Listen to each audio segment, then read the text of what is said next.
Em 2007, finalmente Scorsese ganha seu Oscar merecido. Os Infiltrados ganham o prêmio principal, mas nessa concorrência tinha Cartas de Ojima, tinha o Inharito com Babel, o Clint estava excelente nessa edição.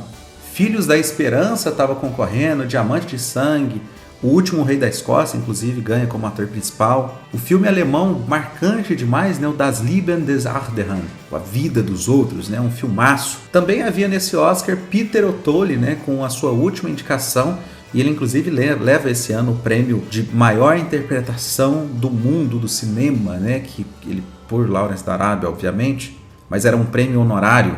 E no meio disso tudo tinha um filme um tanto inusitado. O filme de estreia de um casal de diretores que havia até então dirigido videoclipes para bandas boas, bandas grandes, né, tipo R.E.M., né, eles dirigiram aquele clipe More Than Words, e com o roteiro do Michael Arnett, né, que mais tarde faria WALL-E e Toy Story 3, eles lançam Pequena Miss Sunshine. O elenco é um elenco de peso atualmente, mas na época, vamos pensar o melhor, vamos pensar que o Paul Dano até então tinha feito Show de Vizinha. O Steve Carell, ele não era considerado ainda essa áurea que a gente respeita ele hoje.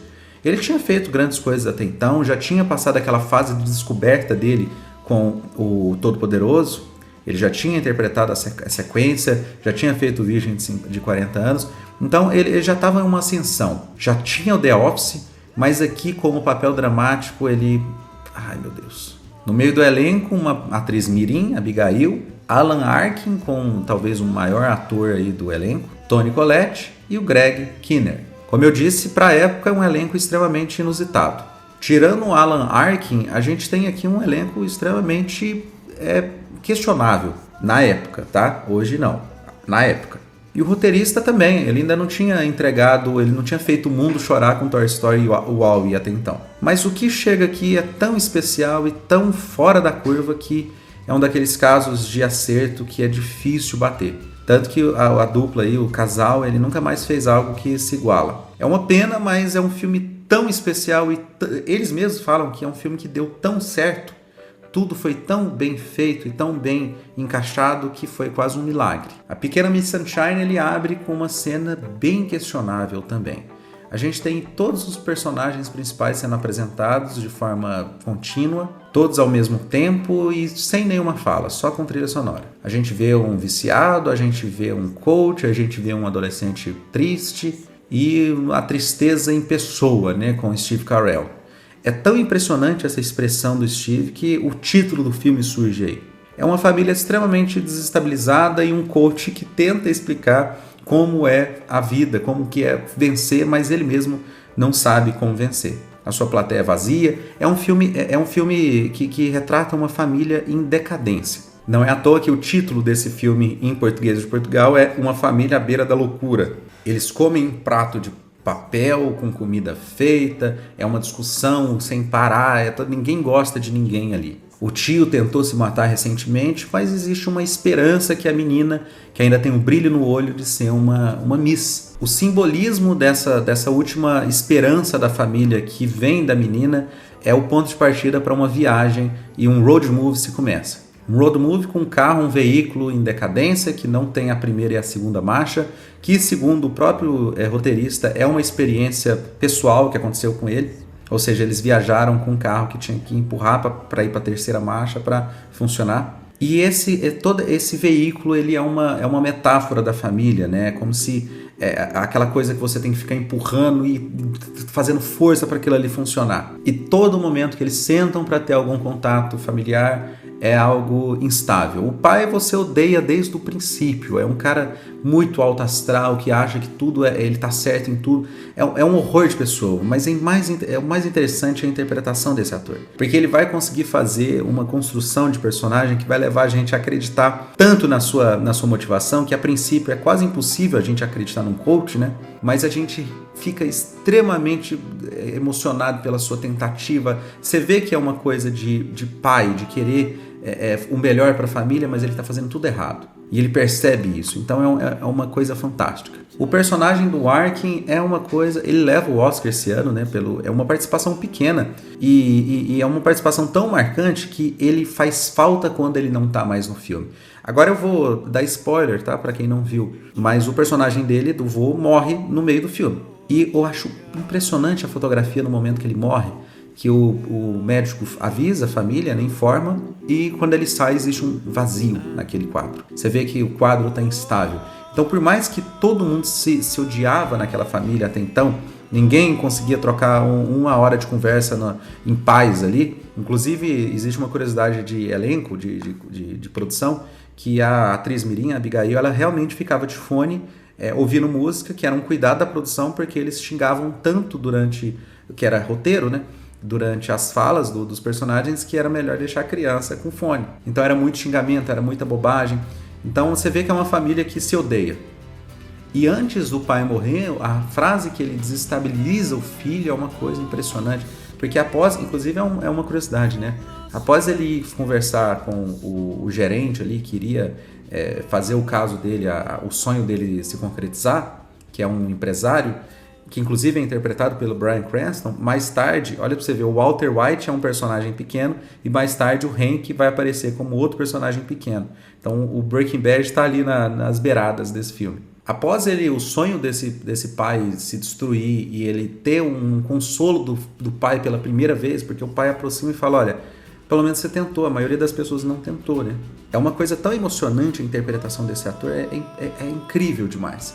E assim, eu tenho que deixar muito claro o quão impressionado eu fico com a interpretação do Paul Dano e com do Steve Carell. O Paul Dano, que é um personagem que fez um voto de não falar mais, é um viciado em Nietzsche, né? E quando ele decide falar pela primeira vez, a sua frase é... E ele simplesmente não quer mais aproximar da família. Ele decide, ele fala, deixa eu aqui e eu não vou mais conversar, eu não quero mais a presença de vocês. E o que convence ele é nada, não existe uma linha de diálogo. É apenas a irmã chegando e abraçando, é isso. É uma coisa muito delicada. Agora a gente tem que falar da última cena desse filme, que é uma coisa...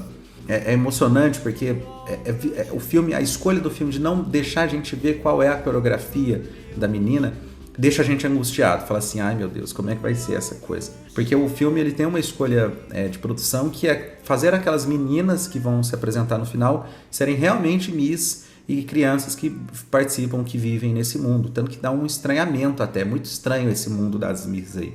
Mas aí quando a gente já está incomodado e nesse momento a gente super se identifica com o pai pelo seu olhar, pelo seu jeito de reagir àquilo ali, eu acho que é isso que o filme vai fazer, né? Ele consegue construir um pai que a princípio a gente tem repulsa, mas através de uma direção a gente vai se identificando com aquele personagem, a forma dele de ver o mundo, porque ele começa a se transformar em nós. É como se ele é o protagonista do filme, né? Ele que tem realmente o arco a virada de chave, ele descobre que ele tem que desapegar daqueles passos do sucesso, que era o que ele acreditava como coach, para realmente ter o sucesso. Olha que coisa simbólica, né? Que coisa maravilhosa. Mas aí quando pela primeira vez a gente vê a coreografia da menina, é um desastre tremendo.